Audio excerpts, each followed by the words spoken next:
On April 23, 2022, the Carnegie Library in Carnegie, Pennsylvania celebrated its 120th anniversary, along with the dedication of Library Park. Library officials planned a day-long event featuring activities, vendors, and library tours. The Steel City Amateur Radio Club participated in operating a 4-day special event station, W3C.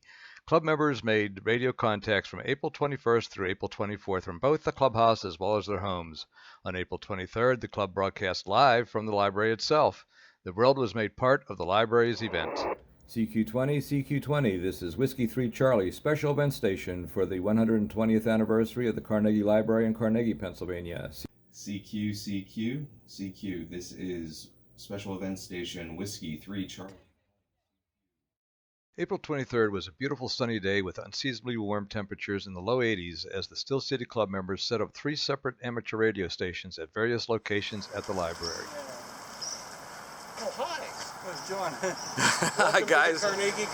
There you go. So Bob's setting up right here. Yep. There you go.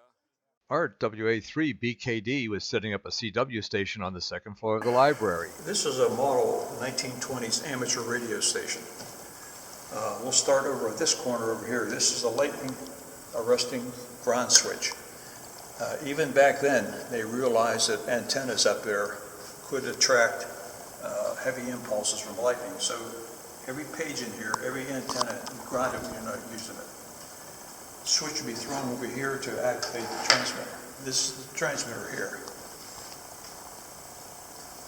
It's about 25 watts, 7 megacycles, 3.5 megacycles over it. This is the receiver here. This is the galenium detector. In order to find a station, you had to hit a sweet spot on that crystal. It acted like a diode. But that's how you tuned it. You found a sweet spot on there, and this was sort of a volume control. Cloth earphones, like that would be used. And this is Carl's telegraph sounder. It's an altogether different code than the Morse code. It's the telegraph code. The code that the hams use, this is another replica of the sounder.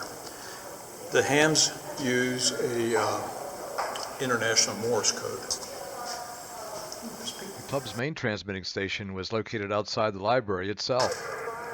Yeah, my call is WA3VXJ. My name's Carl, and I'm here with the Steel City Amateur Radio Club, setting up for the 120th anniversary of the Carnegie Museum. The Steel City Amateur Radio Club has set up their Go box here, and we're starting to operate. Christine has worked a few stations so far, but the bands have been pretty busy here this morning to try to find a clear spot. So that's basically the rundown. Gonna explain the antenna here? Oh yeah, thanks to one of our club members, Mick, we borrowed his bucket truck, and we have a 40-meter off-center fed dipole up about 30 feet here on the bucket truck. It makes it a lot easier to set up antennas than trying to string them through the trees. So yeah, works out great. We're also advertising the Chapter 6 of the Quarter Century Wireless Association also here today.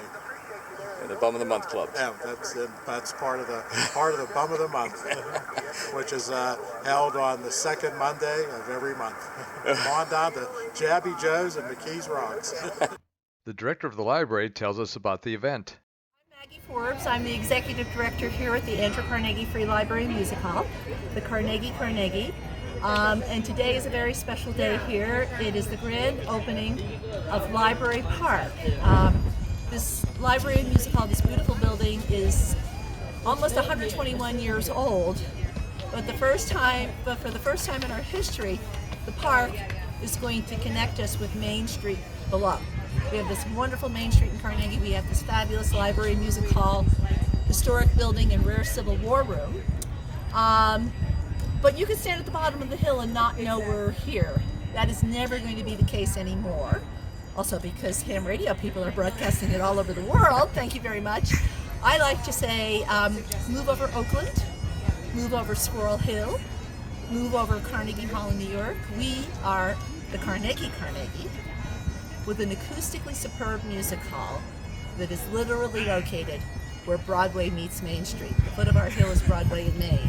So we have tons of things going on, and we were just so thrilled when our local ham radio club said, can we be part of it? And I just was like, wow, everybody's going to know about us. So come on over, come on down, come on up, and there's always something fabulous going on here, a library and so much more.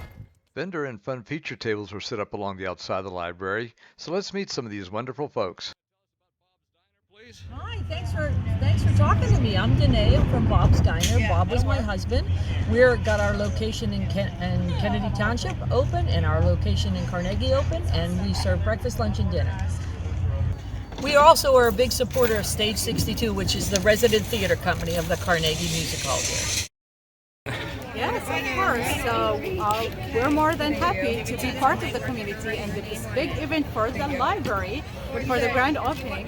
So we are from a Telpate Islamic Center that is located very close to the library at Carnegie. We're here providing three booths actually. One for the Earth Day theme photo booth, and we have bird feeder making booth, and we have rock painting booth.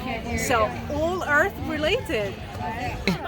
So we are the Dog Stop at Carnegie. We have our owners here, Dean and Brian, and we're going to be the two managers. I'm Blaze, this is Amberly. So we're opening actually right down the street in spring 2022, so very soon. I'm just giving away some free swag items today, nail trims, 3 days of daycare, so come on out. To honor Andrew Carnegie's Scottish ancestry, a bagpiper announced the start of the day's activities.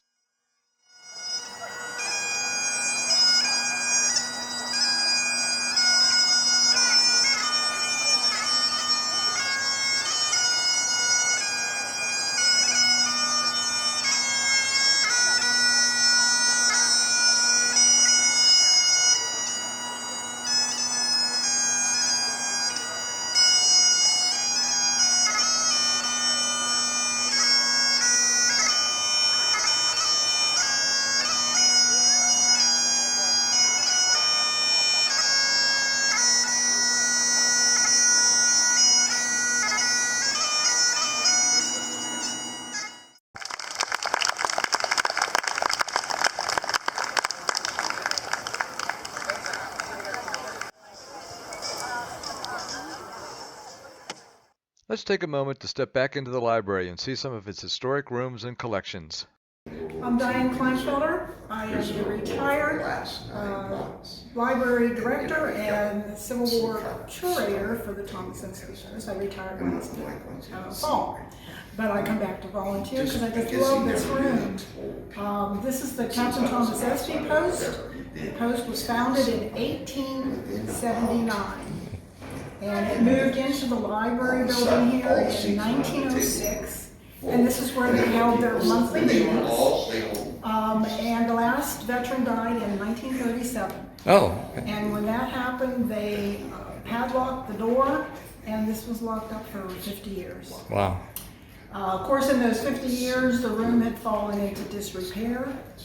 The ceiling was caving in, the roof had been leaking, there was no paint left on the wall. There was 50 years of coal dust in here. The rug was completely shot. But we closed the room for a year and renovated it. And what you see here, this is what it looked like when the Civil War veterans met here. They put all these artifacts, books, weapons. They were all brought in by the Civil War veterans. The President Lincoln Portrait Room has a complete collection of Lincoln portraits displayed in order from the first image of Lincoln until the last. This is the earliest known picture of Lincoln when he was 38 years old and a representative in the 30th Congress. Here is the portrait that was used for the older $5 bills, and here's the one that's used for the current ones. Now here's the portrait used for the Copperhead penny. This was Lincoln's last photo taken just 4 days before his assassination. While we're inside, let's see how art is doing. I found this at a flea market. That's real Americans using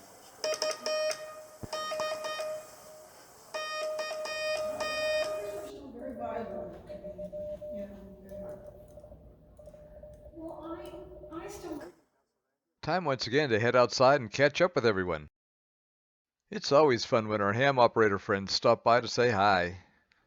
Hello, my name's Walker Evans. I'm the library director here at the lovely Andrew Carnegie Free Library and Music Hall.